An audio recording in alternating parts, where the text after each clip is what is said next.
Olá, irmãos, a paz do Senhor, tudo bem? Fique agora com o áudio do nosso último culto. Se você ainda não é inscrito, por favor, se inscreva no canal e compartilhe os nossos vídeos para que essa palavra chegue a outras pessoas. Obrigado. Boa noite. Boa noite. Paz do Senhor a todos. Amém, a paz do Senhor. Deus é bom. Queria dar um tema para a mensagem de hoje. E esse tema é uma pergunta. O que nós estamos procurando? A gente poderia dizer como resposta, né? A gente está procurando ter um coração cheio de amor, uma fé genuína, uma esperança que permanece em meio às provas ou em meio às circunstâncias difíceis. É ou não é? Mas ainda fica a questão. É isso que nós estamos procurando?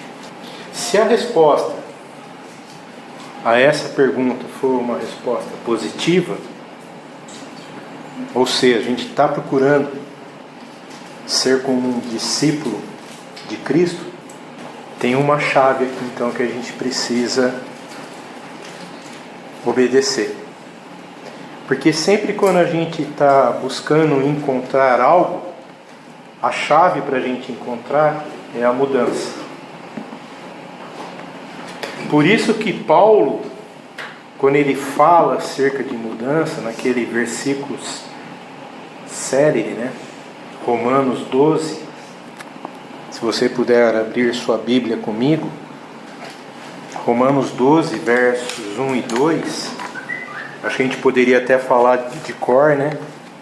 Ele diz assim: rogo-vos, pois, irmãos, pelas misericórdias de Deus, que apresentei os vossos corpos por sacrifício vivo, santo e agradável a Deus, que é o vosso culto racional.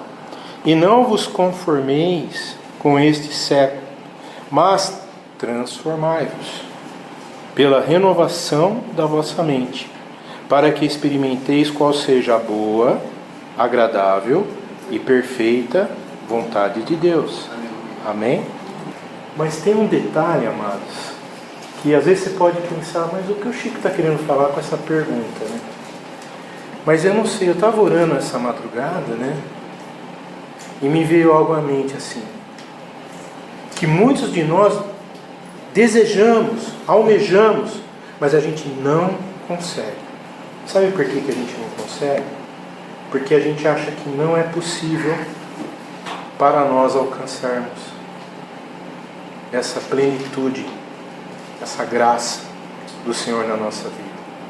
E sabe por quê, amados? Porque a gente tenta trabalhar a renovação da nossa mente, a mudança de velhos hábitos, segundo o padrão que o mundo tenta determinar, e não segundo as veredas antigas, não segundo o que a Bíblia determina, não segundo a palavra de Deus nos orienta. E eu vejo que esse é o maior conflito na vida do cristão. Antigamente as pessoas tinham vergonha de falar que eram evangélicos. Hoje é moda. É fashion falar sou evangélico. Só que eu não consigo imaginar prostituta evangélica, ladrão evangélico, traficante evangélico. Me perdoem, mas para mim não houve renovação. Não tem como eu dizer que eu tenho a mente renovada em Cristo e mentir. Porque a mentira, o Senhor Jesus disse que a mentira é que é nosso adversário.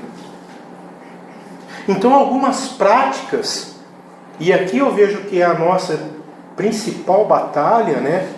Que a gente almeja viver como discípulos de Cristo, mas no dia a dia a gente vive com o pezão fincado no mundo.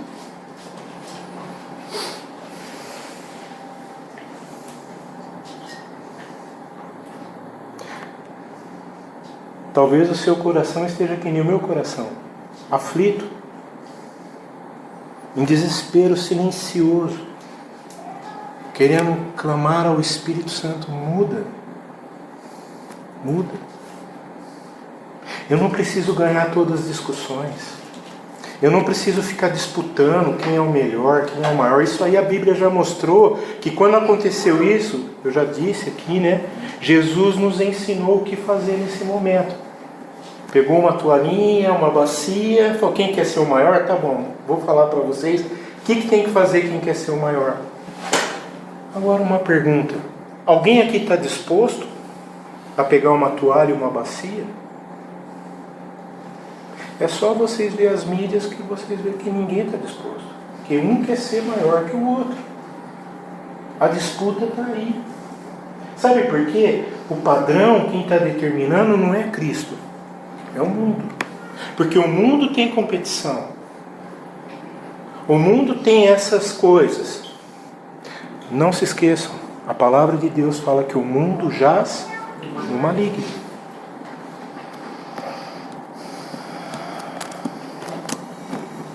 Aí, a gente às vezes pensa assim: a oração resolve tudo. Mas quando a gente não consegue ver a resposta da oração, a gente se frustra. E muitas vezes a oração, ela é uma prática que ela vem muitas vezes sem resposta. Mas ela nos aproxima do Criador.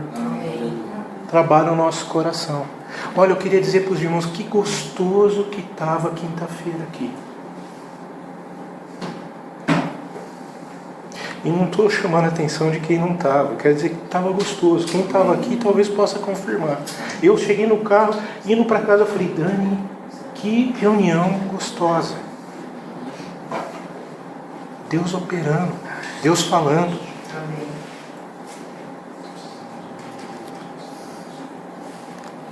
Mas eu queria que a gente ficasse nesse tema. O que nós estamos procurando? E como eu falei, a chave para a gente encontrar o que a gente está buscando é a mudança. Então, para que haja uma mudança significativa, 4 coisas são necessárias. E eu queria conversar com vocês esses 4 pontos necessários. Primeiro, eu já li aqui, a mudança de mente. A segunda, mudança de práticas. A terceira, relacionamentos significativos. E a quarta, principal, sermos direcionados pelo Espírito Santo.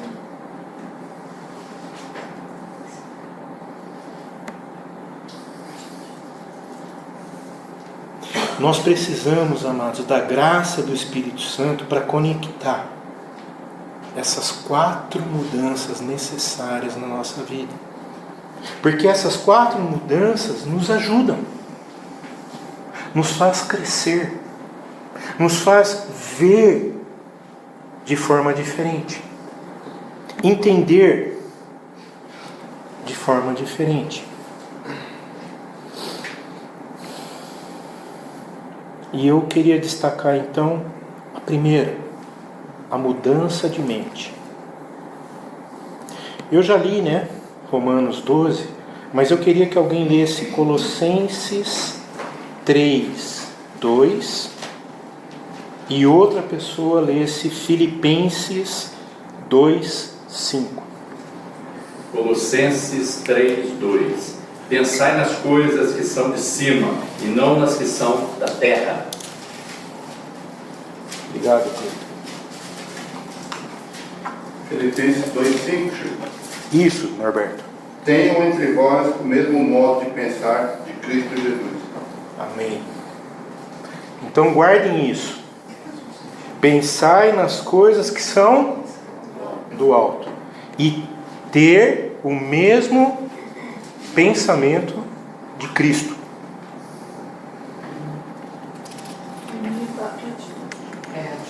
Atitude. Amém. Sabe por quê, amados? Nós não mudamos pela força de vontade.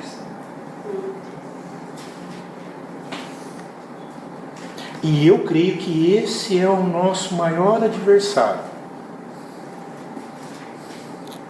Porque o mundo, Tem os papas das respostas fáceis, da vida fácil, dos atalhos, que diz que a gente tem que ter força de vontade.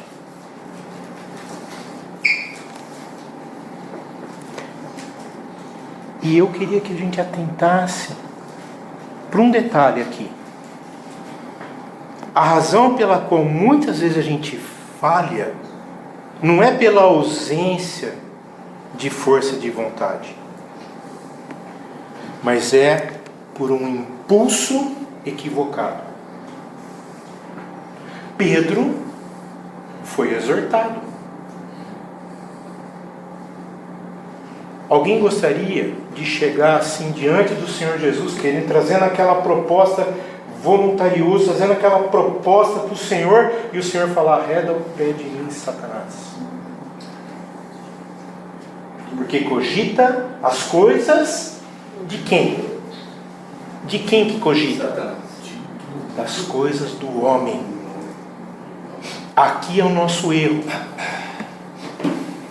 Nós precisamos pensar, como foi lido aqui pelo Cleiton e pelo Norberto, as coisas do alto, ter o mesmo atitude, intenção, pensamento de Cristo. Cristo faria isso? Parece bobinho, né? Mas faça isso uma dinâmica de vida. Você vai fazer algo, pensa rápido. Cristo faria isso? A gente está com o dedo rápido, né? Não está? Vamos fazer um exercício, talvez hoje à noite ainda. Antes de você ir com o dedo rápido lá, pensa: Cristo faria isso? Cristo daria essa resposta? Cristo postaria essa foto?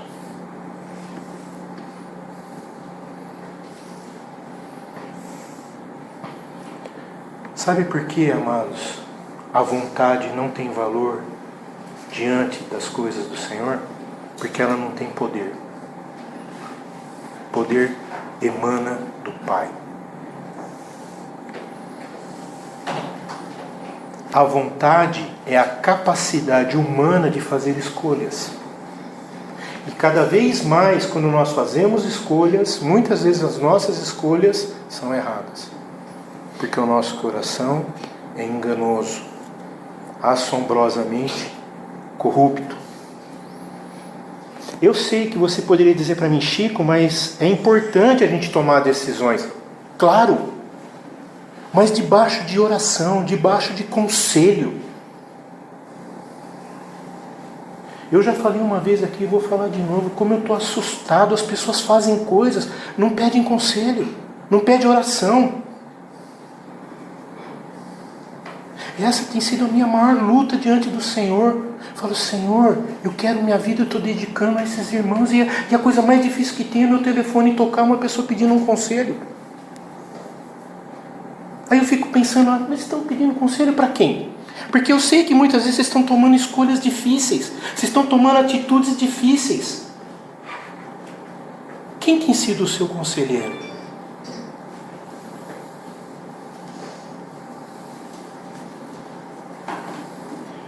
Mas nós precisamos tomar cuidado, porque a nossa vontade, ela não é capaz de produzir mudanças. Pelo contrário, a nossa vontade, ela nos acomoda.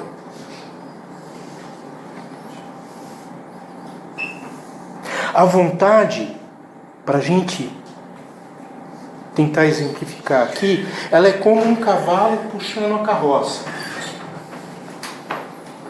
Ela reage aos impulsos. E impulsos, geralmente os nossos impulsos são Pecados.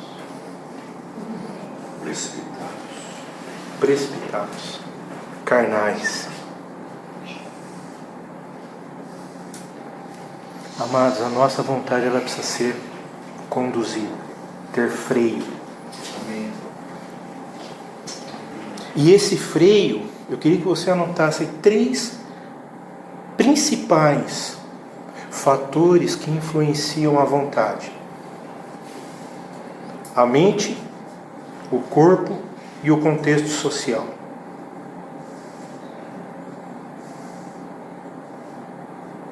Muitas vezes a gente está tomando atitude porque o contexto... mas as pessoas estão fazendo isso, está todo mundo fazendo, está todo mundo indo para o inferno, e a gente está concordando com isso. Desculpem, amados, se eu estou... Mas eu estou tentando que a gente compreenda algo importante, que parece que tem hora que a gente...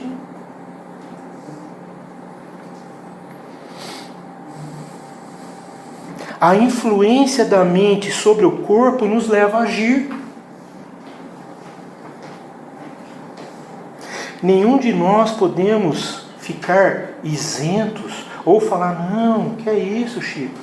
Amados, a nossa mente ela exerce uma influência nas nossas emoções, que traz impulsos ao meu corpo. Quer que eu dê um exemplo? Fome. A gente sente fome e a mente direciona o nosso corpo a suprir essa necessidade. Aí tem algo que está em desarmonia na nossa mente e a gente o estômago está satisfeito, mas a nossa mente está mandando lá sinal, não, preciso comer algo. Eu estou falando sobre comer, mas pode ser outra coisa. O Espírito Santo te revela algo que está nos dominando.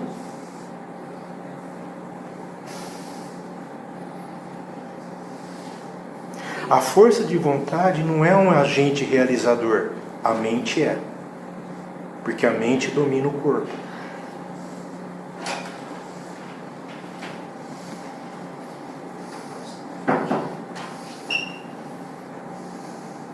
Por isso que Paulo foi muito tremendo quando ele escreveu Romanos 12 aqui. Não tem como a gente viver uma nova vida na graça do Senhor se não houver uma renovação da nossa mente.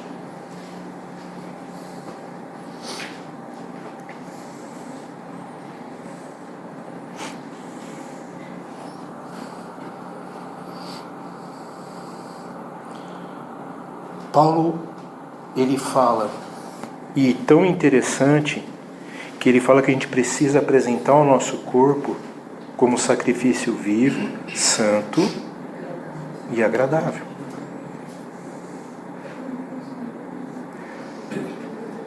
O que é entregar um sacrifício?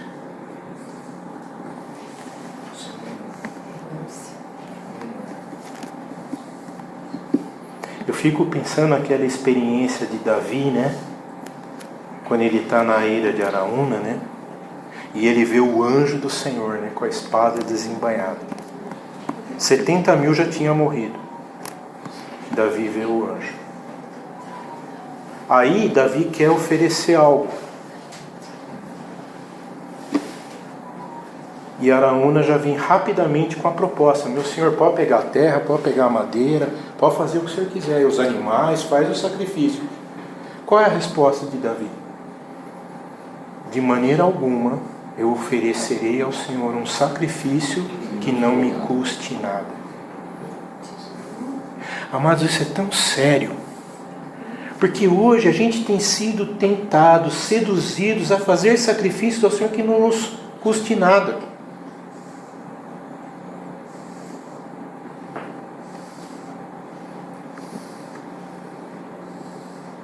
Por isso que esses fatores que influenciam a nossa vontade, a gente não pode estar indiferente. A gente não pode dizer que o contexto social onde a gente está envolvido não nos influencia. Influencia.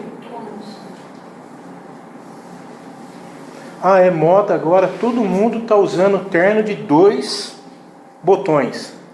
Aí eu vou no guarda-roupa, meu terno tem 3 botões. Não, esse terno está fora da moda. É 3 botões, aí tem que ser 2 botões. Aí vem a gravata. Tem lá as gravatas, uma mais bonita que a outra, Aí, não, a moda agora é a gravata fininha. A gravata fininha custa R$100. Temos planos mais caros.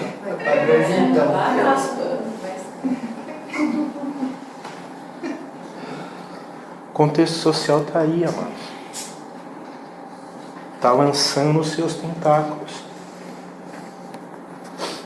Principalmente trazendo novas ideias, novas práticas, novos ambientes. Mas nós vivemos debaixo de uma teocracia. Quem determina o meu pensar, o meu falar, o meu agir é a cultura do reino.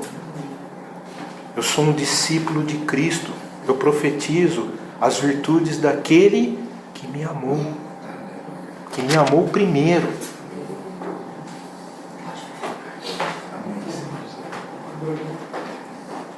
Por isso a cultura do reino, ela precisa mudar padrões. Por isso quando a gente lê esses dois textos, não só Romanos, mas o texto de Colossenses e Filipenses, eles são muito profundos.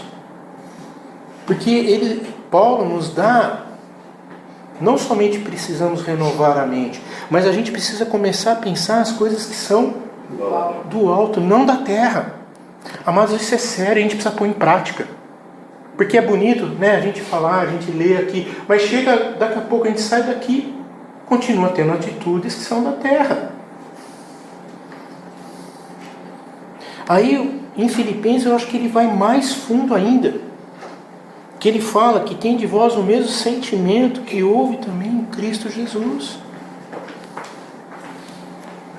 Mesma forma de pensar, as atitudes. E tem um detalhe interessante, que a nossa forma de aprender é pelo ouvir. Vocês já prestaram atenção nisso? O brasileiro não tem o hábito de aprender pela leitura. Poucos têm esse hábito. A maioria do hábito do brasileiro, a pedagogia de ensino é pelo ouvir. O que nós estamos ouvindo? Porque aquilo que a gente está ouvindo está determinando o que a gente toca, como a gente olha, como a gente experimenta.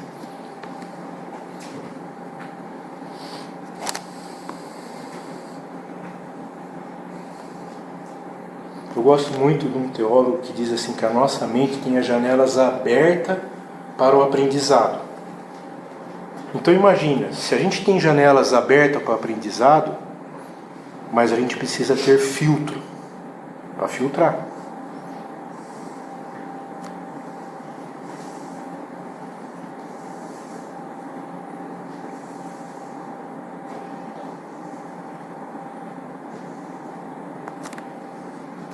A nossa mente, ela é resiliente, ela pode mudar.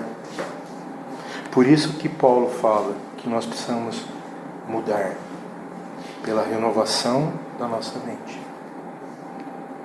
Que coisa tremenda, amados. Eu fico maravilhado com isso. Pensa bem, o Senhor não está nos cobrando pelos erros, mas Ele está falando, está errado, tá, então para e muda. Para e muda. Por isso que Paulo fala que a gente precisa pensar as coisas do alto.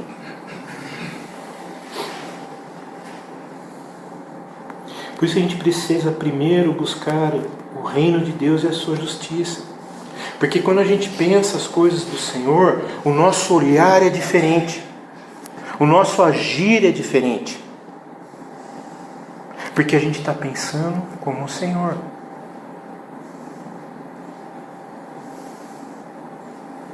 E como eu falei, a mente domina o corpo.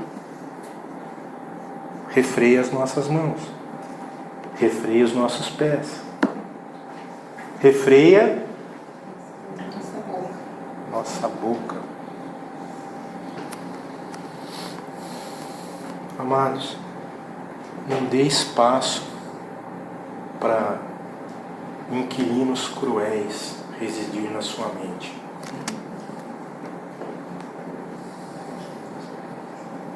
Pensa que a sua mente é um palacete, porque lá habita o príncipe dos príncipes, o Senhor Jesus.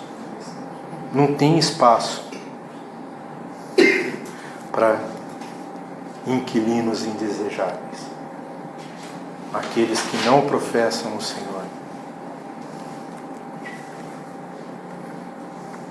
Por isso que o Senhor Jesus falou: conhecereis a verdade, e a verdade vos libertará. Quem é a verdade? Andai nele, buscai a Ele. Ele é o Senhor. Então conseguimos entender que precisamos mudar a mente? Segundo ponto, precisamos de mudanças práticas. E quando a gente fala de mudanças práticas, a primeira coisa que vem na minha mente, a gente precisa mudar a narrativa.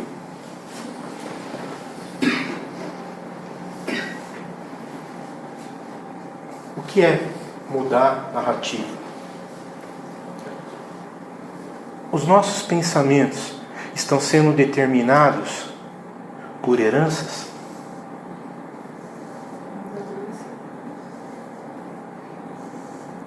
Mas o velho homem já não morreu lá, não ficou na água lá da...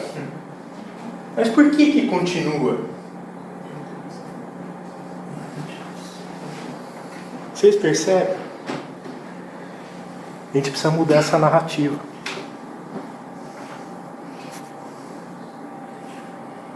Sabe algo também que a gente precisa se exercitar? É nas disciplinas espirituais.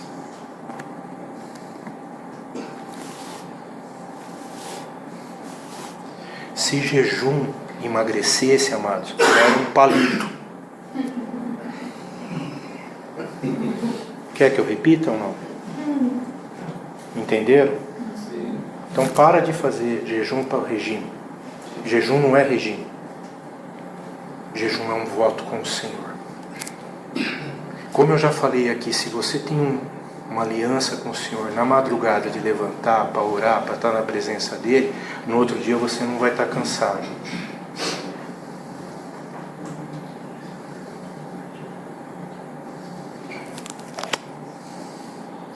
Nós precisamos entender que é impossível a gente saber tudo. Nós precisamos da graça, da inteligência de Cristo, da graça do Senhor na nossa vida. É aquela situação, você vai buscar a palavra do Senhor, Ele enriquece o meu pensar, o meu falar, o meu agir.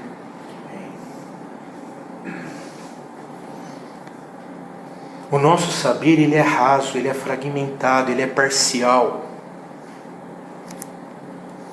Talvez até tendencioso, né? Obrigado. Acrescentou um aí, Norberto. Vou até anotar aqui que essa eu gostei.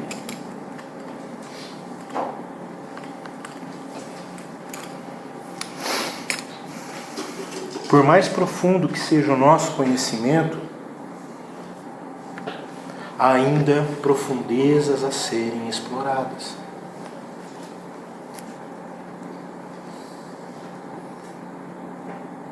O saber de Cristo é uma fonte inesgotável. Você pensa assim, puxa vida, né? Nossa. Pum, né? Aprendi algo incrível. No outro dia Deus tem algo superior a isso.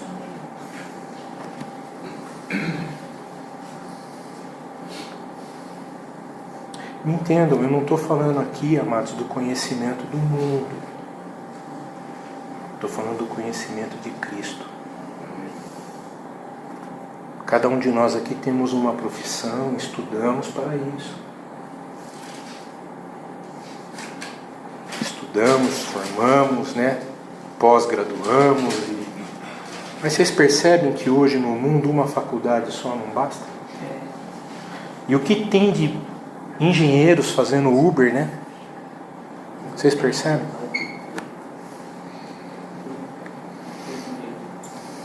O Senhor não depende de nada disso para nos abençoar. Não é? Eu tenho experiência no meu trabalho, eu trabalho na Caixa, trabalhei em Brasília 9 anos. Eu brinco com a minha família que se somasse o tempo de faculdade que eu fiz, daria para fazer uma medicina com uma especialização. Eu comecei a faculdade 6 vezes e nunca terminei. Mas eu não me frustro por causa disso, não. Mas Deus me abençoou, eu tive experiências, eu trabalhei na matriz da Caixa em Brasília, eu tive experiências de alcançar cargos comissionados concorrendo com pessoas que tinham 2 graduações. E eu fui selecionado com excepcionação, quer dizer, na prática eu nem poderia assumir aquele cargo, porque a própria regra da área de recursos humanos não permitia. Mas lá para a vice-presidência, Deus falou, tem que ser esse cara. Glória a Deus. Deus não depende, mas a gente se escraviza, né? A gente entra na onda, né? Porque na verdade é entrar na onda, né? É o mundo determinando, né? Agora, quando a gente tem uma consciência que nós dependemos do Senhor, aí a gente se torna sábio. E é na sabedoria que se escondem tesouros inimagináveis.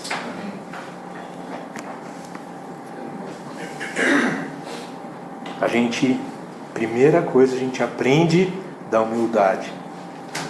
Você lembra aquele dia que eu fiz a pergunta, né? Qual a virtude, né? Ninguém de nós lembrou aqui da humildade. E como nós precisamos ser humildes. O nosso saber precisa ser consciente que eu dependo totalmente da graça do Senhor.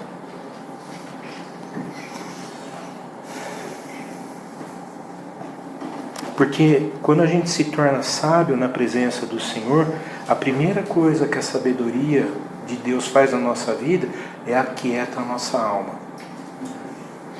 Aí a gente já passa a entender a dependência de Deus, que Deus pode fazer o sobrenatural acontecer.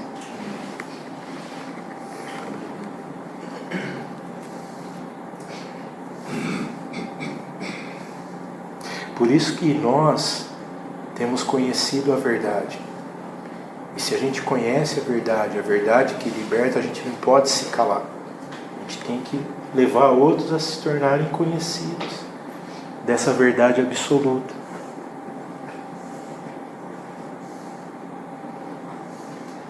Por isso que a gente não pode simplesmente dizer assim, quero mudar.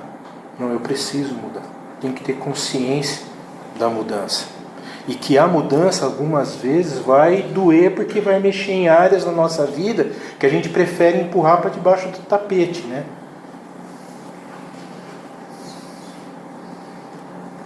Por isso a gente precisa examinar nos nossos pensamentos, encontrar aquelas narrativas, história, herança, essas coisas, e pôr na balança de Cristo.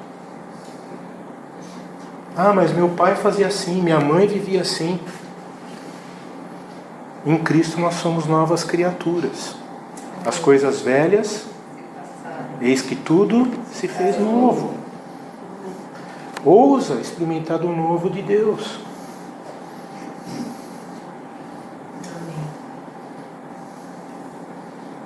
Como que a gente está colocando em prática essas disciplinas espirituais na nossa vida? As pessoas estão vendo mudança na nossa vida?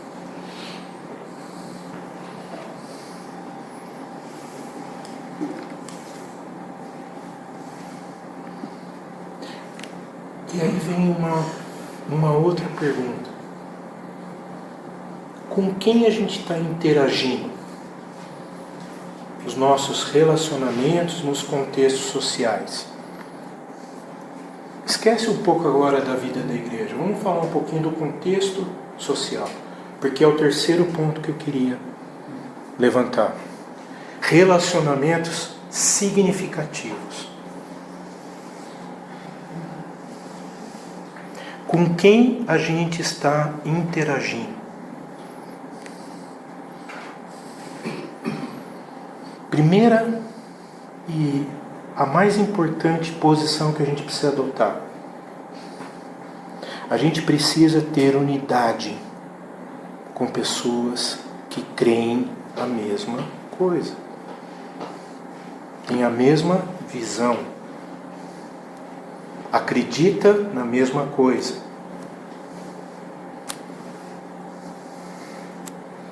O Senhor Jesus nos desafiou a compartilharmos a visão do reino de Deus e a sua justiça. Então eu queria que você parasse agora e pensa no seu contexto social. Cada um de nós aqui temos um contexto social, ou não? Sim. Nenhum de nós aqui vive 24 horas por dia num contexto somente cristão. É isso? Como que nós estamos interagindo?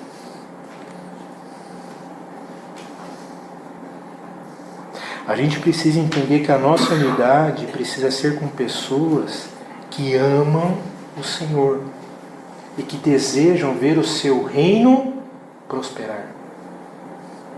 Sabe por quê, amados? Se a gente interage com pessoas que não acreditam em Cristo, não têm a mesma visão que a gente, e nós não estamos pregando o Evangelho para elas, o que vai acontecer?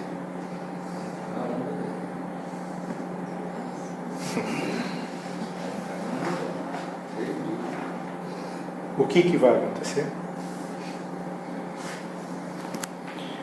Está confuso? Em vez dela puxar você puxar ela para Cristo, ela puxa você para o mundo. Está confuso ou não? O que diz o Salmo 1?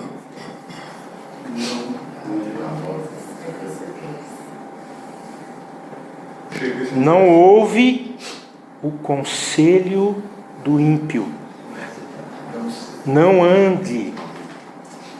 Não ouça e não se assente na roda dos escarnecedores. É interessante quando nós estávamos cantando com essa Bíblia amiga nossa, e a mãe começou a elogiar a futura nora, né? Tá, era isso, estudar e tal.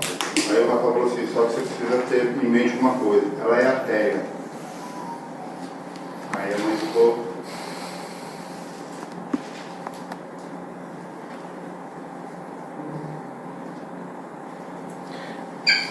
A gente precisa ter a convicção, amados, que nós estamos enfrentando uma batalha. Lembra o que a gente falou domingo passado aqui? É muito tremendo aquele texto. Sabe, porque as nossas batalhas nos cansam. Que, oxalá, o Senhor permita que a gente tenha pessoas que, quando a gente está cansado, suporte os nossos braços. Amém. Ou peleje as nossas batalhas. Amém. Porque quando Moisés cansou, ele tinha Arão para segurar os braços dele. Porque enquanto os braços dele estavam em pé, o povo vencia. A hora que ia abaixando, quem está segurando o seu braço? Amados, relacionamentos significativos. Pessoas que estão ao teu lado e querem ver você crescer. Não crescer para ter conquistas, vitórias. Lembra que nós vamos... Essas coisas, amados, são do mundo, vão ficar no mundo. Mas aonde nós temos a promessa, o galardão, qual o investimento que nós estamos fazendo para lá? Quem está sendo o seu amigo de batalha?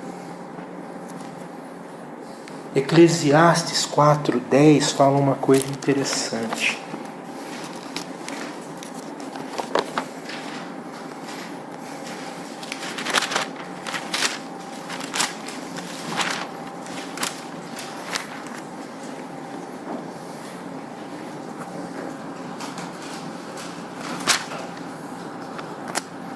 Diz assim, a partir do verso 9: melhor é serem dois do que um, porque tem melhor paga do seu trabalho. Porque se caírem, um levanta o companheiro. Ai, porém, do que estiver só, pois caindo não haverá quem o levante. Também se dois dormirem juntos, eles se aquentarão. Mas se um só, como se esquentará? Se alguém quiser prevalecer contra um, os dois lhe resistirão. O cordão de 3 dobras não se rebenta com facilidade. Eu acho interessante Salomão aqui, né? Ele está falando de 2, mas aí ele fala de um cordão que são 3, né? Porque tem Cristo aqui. Amém. Amados, mais uma vez, nós temos que tomar cuidado com as nossas amizades, com os valores que nós estamos dando para as pessoas que fazem parte do nosso contexto social. Nós precisamos de relacionamentos significativos, porque o Senhor Jesus nos fez em unidade. Sempre quando o Senhor fala de situações, Ele não fala de um, é sempre de 2 para sempre. Onde estiver 2 ou 3. Chico, é interessante, você não está falando de convivência. Convivência eu vou ter com diversas pessoas, porque nós estamos no mundo. Mas entender que nós não somos desse mundo e nós não fazemos pacto com eles dessas coisas do mundo, né? Que eles saibam quem nós somos, né? Cleito, o propósito eterno de Deus é ter uma família Tem muitos filhos. semelhantes ao mundo. Não. Você entendeu? Então tem um padrão de qualidade. Eu não estou falando que não é para a gente ter um contexto social. Não, o contexto social está dentro do nosso dia a dia. Mas qual o valor que nós temos dado para a amizade do contexto social? É amizade. Porque tem um outro texto em Provérbios 27.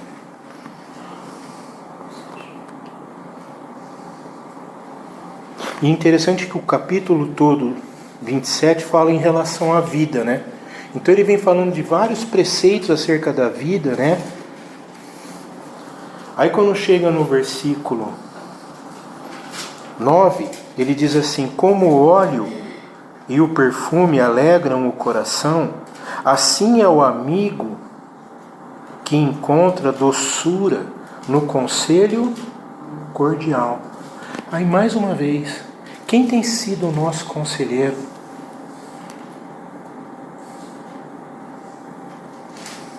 Quem tem nos orientado nas decisões? Nós estamos falando de relacionamentos significativos.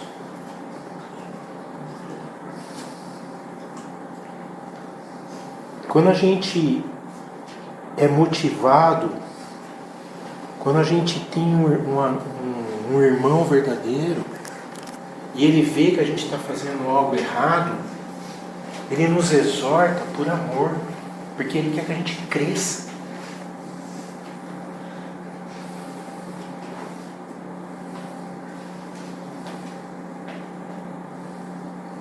Que coisa maravilhosa é quando a gente recebe uma palavra que vem contra o que a gente está querendo. Porque essa palavra faz a gente pensar, faz a gente orar, faz a gente buscar confirmação. E Deus confirma.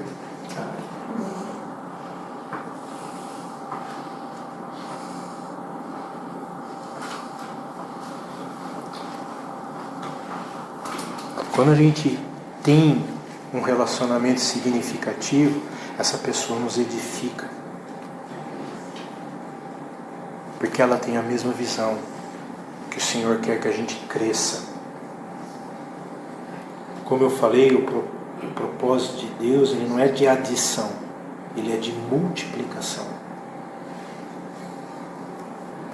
Quando a gente está motivado com a palavra correta, tomando as atitudes corretas, alguém nos orientando, pelejando as nossas pelejas, lutando as nossas batalhas juntos, em oração, o que acontece? A graça do Senhor vai se expandindo. Amém. O reino de Deus vai se expandindo. Mas para isso a gente precisa entender que nós precisamos ter ferramentas adequadas. E muitas vezes eu não tenho a ferramenta que eu preciso, mas meu irmão tem. Às vezes eu não sei manusear a ferramenta que eu preciso, mas meu irmão sabe. E aí vem, amados, o quarto ponto. Como nós precisamos da direção do Espírito Santo, porque Ele é o nosso primeiro amigo, conselheiro, fiel, que quer sempre que a gente cresça. Mas aí vem uma outra pergunta. Qual tem sido a direção do Espírito Santo na nossa vida? Mas a gente precisa pensar nisso. A nossa vida não pode ser levantar, trabalhar, voltar, almoçar, jantar, tomar café, dormir. Nós temos um propósito. E com certeza o Espírito Santo tem falado a cada um de nós. E sobre falar essa questão, eu queria unir esses dois pontos, dos relacionamentos significativos e a direção do Espírito Santo. Sabe por quê, amados? Se você não tem conseguido discernir o valor dos relacionamentos significativos, o Espírito Santo quer te dar discernimento. E tem um texto na Bíblia que ele fala com uma graça sobre isso. Eu queria que você abrisse sua Bíblia comigo em 2 Reis, capítulo 6.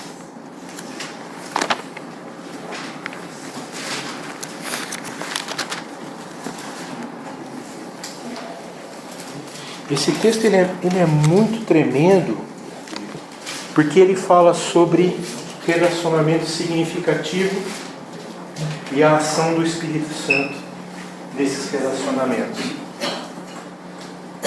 Todos acharam? 2 Reis, capítulo 6. Disseram os discípulos dos profetas a Eliseu: eis que o lugar em que habitamos contigo é estreito demais para nós. Vamos, pois, até o Jordão,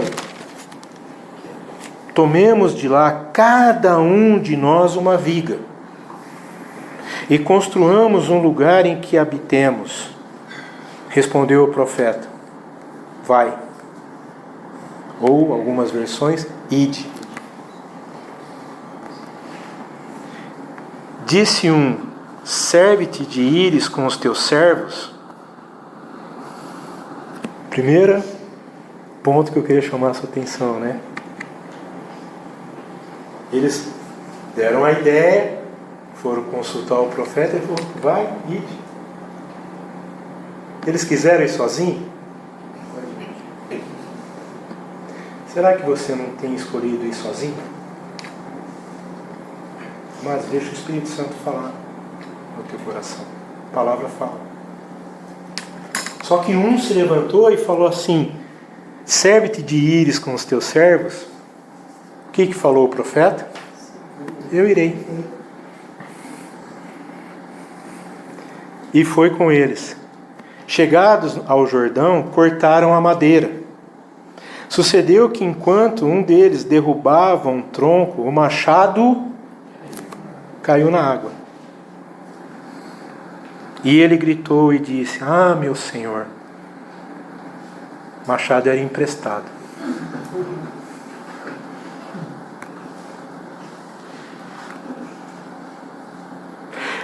Eu fico pensando assim, Que dureza se a gente não saber manusear a ferramenta e a ferramenta não é nossa ainda. É emprestada, Perde a ferramenta,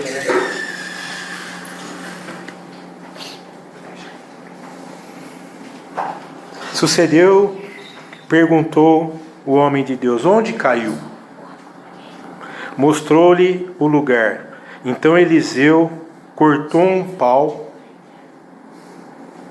lançou-lhe ali e fez flutuar o ferro. E disse: levanta-o, estende a mão, e o tomou. Amados, o milagre acontece na nossa vida quando a gente se dispõe a andar segundo a vontade do Senhor. Amém. O milagre ele acontece porque a gente se dispôs. Imagina se Eliseu não estivesse lá. Quem ia pegar o machado? Aí eu fico pensando, o machado flutuou. Quanto pesa um pedaço de pau e quanto pesa um machado? Dá de ferro. Mas o milagre é assim, amados. É o sobrenatural. A gente precisa entender que há alguns princípios nos relacionamentos significativos. O quanto a pessoa que você tem escolhido andar tem abençoado a tua vida. Porque se tem algo que eu tenho aprendido, é que sempre quando a Bíblia fala de machado, ela está falando do Espírito Santo.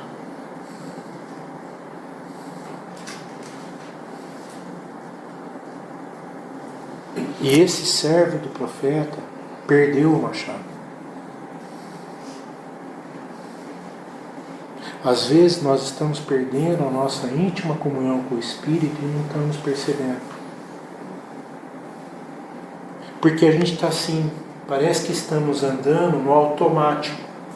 As coisas estão acontecendo, a gente está acostumando a ver o mal full time, né?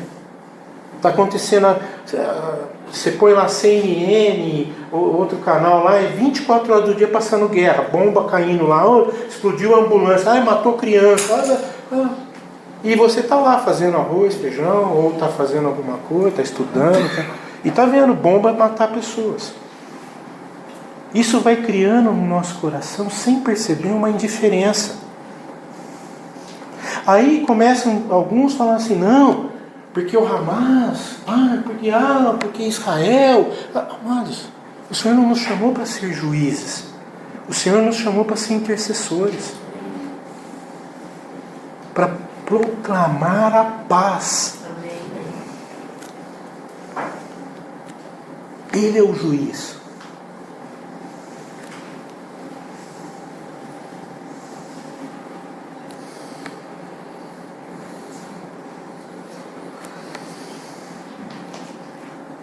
A importância da gente saber manusear o machado. Como você está manuseando o seu machado? E a gente entender que o manuseio do machado é a presença do Espírito Santo na nossa vida. O quanto nós estamos dando importância para a ação do Espírito Santo na nossa vida. Conselho do Espírito Santo.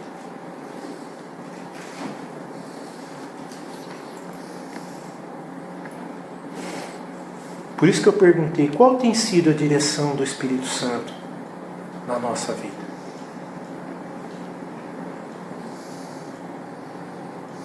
Porque se esses 4 pontos que eu citei para vocês aqui essa noite estiverem ajustados, fluindo corretamente no nosso dia a dia, a mudança vai ocorrer naturalmente. Sem você perceber, você já não vai estar mais com aqueles velhos hábitos, porque você vai estar permitindo que o Espírito Santo te molde, te transforme. E da mesma forma que essas 4 verdades são importantes na nossa vida, ela também cria situações importantes. A primeira, a gente precisa mudar as narrativas, porque nós temos a mente renovada. Não cabe mais. Porque uma das coisas assim que é muito da cultura do mundo é falar mal do outro, né? É ou não é? Como a turma gosta de uma fofoca, né? Uma situação, né? Às vezes a Daniela fica até brava comigo, porque se tem algo que eu não gosto, eu não falo, eu não converso com ela essas coisas. Aí ela diz, mas você não tem nada para... Eu vou em reunião, vou em alguma situação, mas você não tem nada para falar? Não, foi bom. Aí eu estava numa reunião essa semana, né? E aí pediram para mim dar um relatório de como foi a viagem lá para Bauru, né? Eu falei assim, foi muito bom lá, tava tudo muito bonito. Aí o Jamir falou assim, o Chico deu um relatório como fala para a esposa, né? Não, contem os detalhes, né? Mas a minha característica é essa. Eu sou assim. E algo interessante, que quando a gente muda as nossas narrativas, a gente se enganja em novas práticas. A gente começa a agir de forma diferente. E automaticamente a gente começa a refletir, olhar para as pessoas que estão fazendo parte do nosso contexto social com um olhar diferente. Começa a ver que ela é o nosso campo de lentilhas. É os campos brancos que o Senhor Jesus falou. São pessoas que precisam ser alcançadas, pessoas que precisam ser evangelizadas. Mas, quarta situação importante, fazendo tudo debaixo da direção do Espírito Santo. E eu queria concluir dizendo que a gente precisa pensar, falar e agir como Cristo nos ensinou. Parece que é algo tão simples, amados, mas você já percebeu como é difícil. Eu creio que é a nossa maior luta. Quer ver um exemplo? É dar um tapa, levou um tapa na cara, o que Jesus fala? Dá um murro com o outro? Não, vira a outra. É fácil fazer isso? Não é. Porque se tem uma coisa, eu acho que é hábito só de campineiro, né? Não pode perder uma discussão, né? Parece que a criança já nasce com essa catedrático, né, em rebater, né? Mas eu não falei que é para fazer. Não. Muda a narrativa. Perdão, não vou mais fazer isso. E esteja preparado, viu? Porque quando você fala isso para a pessoa já está preparada para te dar... Como que fala? Contra-ataque. Não é o ataque, contra-ataque, depois tem a... Tréplica, quíntupla e sétripla e vai, né? Não, a gente tem que matar o assunto. Eu estou errado. Você está certo. Deixa Cristo ser o juiz. Amados, valoriza as disciplinas espirituais. Nós precisamos. Elas nos edificam. Porque ela nos ajuda a ajustar as nossas narrativas. Porque, como eu falei, não adianta a gente ter uma nova mentalidade, mas permanecer nas práticas antigas. Como eu falei, quando você tiver com o dedinho rápido hoje, lembra de mim. Peraí, Jesus faria isso? Práticas novas. Onde a nossa fé torna cultura. Uma cosmovisão correta. Não mais determinada pelo mundo, mas determinada pelas coisas do alto.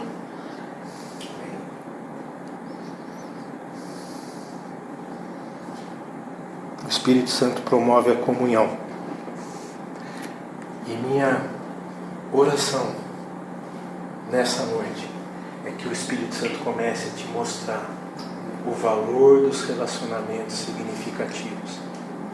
Quem tem edificado a sua vida? Aonde você tem encontrado guarida? O Espírito Santo vai te mostrar. Amém, queridos? Quem está pelejando as suas pelejas? Quem está lançando o tronco para pegar o machado que está perdido? Amém? Amém. Que o Senhor nos conceda essa graça. Amém? Em nome de Jesus.